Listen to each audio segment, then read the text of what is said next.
പാലക്കാട് നെല്ലിയാമ്പതിയിൽ കിണറ്റിലകപ്പെട്ട പുലിയെ പറമ്പിക്കുളത്തെ ഉൾവനത്തിൽ തുറന്നുവിട്ടു. പുലിക്ക് ആരോഗ്യ പ്രശ്നങ്ങളൊന്നും ഇല്ലെന്ന് കണ്ടെത്തിയതിനെ തുടർന്നാണ് വനത്തിൽ തുറന്നുവിട്ടിരിക്കുന്നത്. നിഖിൽ പ്രമേഷ് വിശദാംശങ്ങൾ നൽകും. പറയൂ നിഖിൽ, ഗുഡ് മോർണിംഗ്. ഇന്നലെ വൈകിട്ട് ഏതാണ്ട് 5 മണിയോട് കൂടിയാണ് കിണറ്റിലകപ്പെട്ട പുലിയെ നാട്ടുകാർ കാണുന്നത്. ഒരു പക്ഷേ ഇന്നലെ രാവിലെ തന്നെ കിണറ്റിൽ അകപ്പെട്ടിരിക്കാം എന്നുള്ളതാണ് പ്രദേശവാസികൾ പറയുന്ന കാര്യം. എന്തായാലും ഏതാണ്ട് 6 മണിക്കൂറിലധികം സമയമെടുത്താണ് ഈ പുലിയെ മുകളിലോട്ട് കയറ്റാൻ തന്നെ കഴിഞ്ഞത്. ആദ്യഘട്ടത്തിൽ ഒരു ഏണി ഇട്ട് നൽകിക്കൊണ്ട് ഇതിനെ പുറത്തേക്ക് എത്തിക്കാനുള്ള ശ്രമങ്ങൾ വനവകുപ്പ് നടത്തിയെങ്കിലും നാട്ടുകാർ അത് സമ്മതിച്ചില്ല. ഒരുപക്ഷെ ഇത്രയധികം സമയം ഈ കിണറ്റിനകത്ത് ആരോഗ്യ പ്രശ്നങ്ങളൊക്കെ ഉണ്ടായി നിൽക്കുന്ന പുലിയെ മുകളിലേക്ക് എത്തിച്ചാൽ അസ്വസ്ഥനായി നിൽക്കുന്ന പുലി ഒരു പക്ഷേ ഞങ്ങളെ ആക്രമിക്കുമെന്നുള്ള ആശങ്ക അവരെ സംബന്ധിച്ചിടത്തോളം ഉണ്ടായിരുന്നു.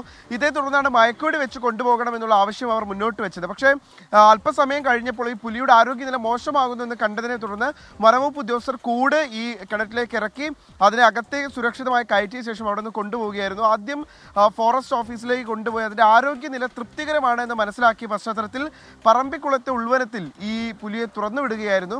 ഈ പുലിക്ക് മറ്റ് ആരോഗ്യ പ്രശ്നങ്ങളില്ല, സ്വന്തമായി ഇര തേടുന്നതിന് ഉള്ള ആരോഗ്യമുണ്ട് എന്ന് മനസ്സിലാക്കിയ പശ്ചാത്തലത്തിലാണ് തുറന്നു വിട്ടത്. എന്തായാലും പറമ്പിക്കുളത്തുകാരുടെ ഒരു വലിയ ആശങ്കയാണ് ഇന്നലെ രാത്രി നീങ്ങിയത്. പക്ഷേ ഇപ്പോഴും അവരുടെ ആശങ്കകൾ പൂർണ്ണമായി നീങ്ങുന്നില്ല. കാരണം ഇനിയും അവിടെ പുലികൾ കറങ്ങി നടക്കുന്നുണ്ട്. ഇന്നലെ രാവിലെ കൂടി നെല്ലിയാമ്പതി ചുരത്തിൽ ഒരു പുലിയുടെ സാന്നിധ്യം ഉണ്ടായിരുന്നു. അതിൻ്റെ ദൃശ്യങ്ങളൊക്കെ പുറത്തു വന്നിട്ടുണ്ട്.